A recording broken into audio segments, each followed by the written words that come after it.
बिस्मिल्लाहिर्रहमानिर्रहीम। अस्सलाम वालेकुम।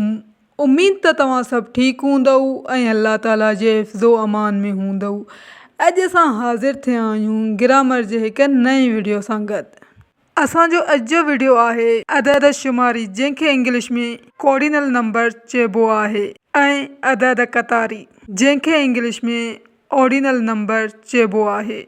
हीअ वीडियो तव्हां जे लाइ काफ़ी फ़ाइदेमंद साबित थींदो। टाइम खे बचाईंदे अचो त पंहिंजे टॉपिक ॾांहुं हलूं।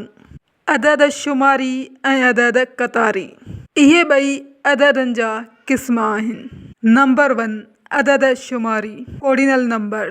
अदद शुमारी जी वस्फ़ कुझु हिन रीति आहे। अहिड़ा अदद जेके शुमार में इस्म जो नंबर ॾेखारनि था, उन्हनि खे अदद शुमारी चइबो आहे, यानी उहे नंबर जेके ॻणप में इस्तेमालु थियनि। मिसाल 20, 30, 40। अचो त जुमलनि जे ज़रिए कुझु वधीक सम्झूं। नंबर 1, सलीम वटि 20 किताब आहिनि। नंबर 2, असलम वटि 30 ओठ आहिनि। नंबर 3, बाग़ में 40 वण आहिनि। तव्हां खां टेस्ट में मुख़्तलिफ़ तरीक़नि सां शुमारी बाबति सवाल पुछी सघनि था। तव्हांखे हिकु जुमिलो ॾेई उन में इहो पुछी सघनि था त जुमिले में 20 लफ़्ज़ अदद शुमारी जे लाइ इस्तेमालु थियल आहे या अदद क़तारी जे लाइ। ईअं बि पुछी सघनि था त हेठि ॾिनल नंबरनि मां अदद शुमारी नंबर कहिड़ो आहे। अगरि तव्हांखे ख़बर हूंदी त तव्हां आराम सां उहो क्वेश्चन हल करे वेंदा। नंबर 2, अदद क़तारी ऑर्डिनल नंबर। अदद क़तारी जी वस्फ़ कुझु हिन रीति आहे। अहिड़ा अदद जेके क़तार में इस्म जो नंबर ॾेखारनि था, उन्हनि खे अदद क़तारी चइबो आहे, यानी जेके लाइन सां नंबरनि खे ॾेखारे या ज़ाहिर करे, उनखे अदद क़तारी चइबो आहे। मिसाल 6, 9, 10 वग़ैरह। अचो त जुमलनि जे ज़रिए कुझु वधीक सम्झूं। नंबर 1, क़तार में 6 नंबर असलम आहे। नंबर 2, तूं 10 नंबर बेंच ते वेहो।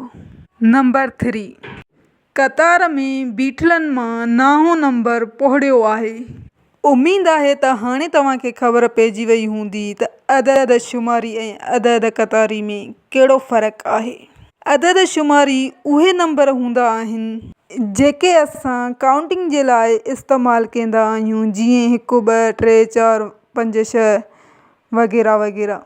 ऐं अदद क़तारी उहे नंबर जेके असां कंहिंखे पोज़ीशन ॾियण वक़्तु या दर्जो ॾियण वक़्तु इस्तेमालु कंदा आहियूं, जीअं पहिरियों, ॿियों, टियों, चोथों, पंजों वग़ैरह वग़ैरह। अगरि हाणे जीअं कंहिं टेस्ट में अदद शुमारी ऐं अदद क़तारी बाबति सवाल अचनि त तव्हां आराम सां हल करे वेंदा। उम्मीद आहे त हीअ वीडियो तव्हांजे लाइ काफ़ी हेल्पफुल रहियो हूंदो। इंशाअल्लाह ताला वरी मिलंदासीं हिकु नई वीडियो सां गॾु। तेसीं ताईं जे लाइ अल्लाह हाफ़िज़, ख़ुदा निगहबान।